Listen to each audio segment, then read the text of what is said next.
and I do it by connecting to the battery.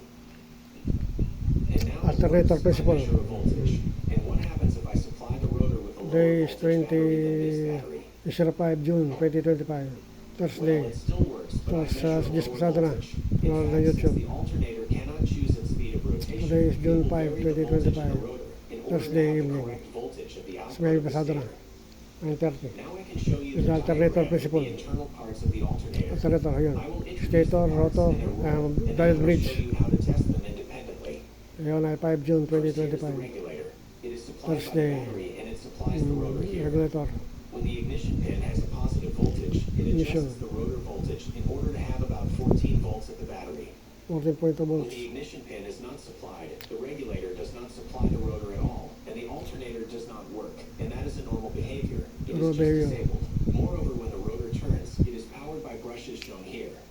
Now here is the stator. Brushes sa'yo, The rotor, stator is ayun. the fixed part May of the brushes windings, nga, carbon and there are brushes. several windings. They are rotating. Here, there are 3 windings Rotor rotating, connected 3 phase, in star at a midpoint stator. N, so no, So it's bridge not a rectifier time yun. vector. Convert sa DC. Finally, the voltages that come out of the windings are alternating, so these voltages must be Rectified rectified in order to now. have a positive voltage to charge the battery. And that is the role of the diode bridge, which is here. The diode bridge is made with 6 rectifier diodes. 6 Now rectifier I open the diodes. alternator, and I'm going to show you each part. I have just 3 nuts to remove. Done. Now the stator is behind the fixed part here.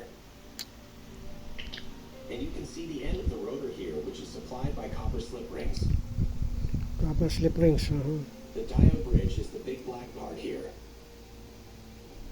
And finally, the regulator is Regulator. here. IC regulator. The easiest way is to remove it. There are just 2 screws to remove. I can see that the brushes are not damaged and have the same length. Same length. So Yung it's brushes. good. It's important that these connections are good. The connections are clean.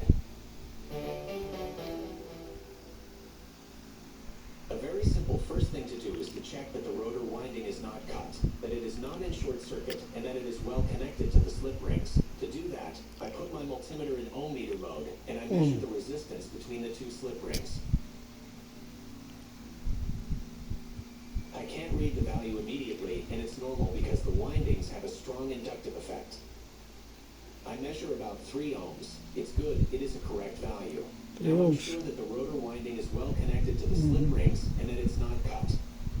Ayun, brushes.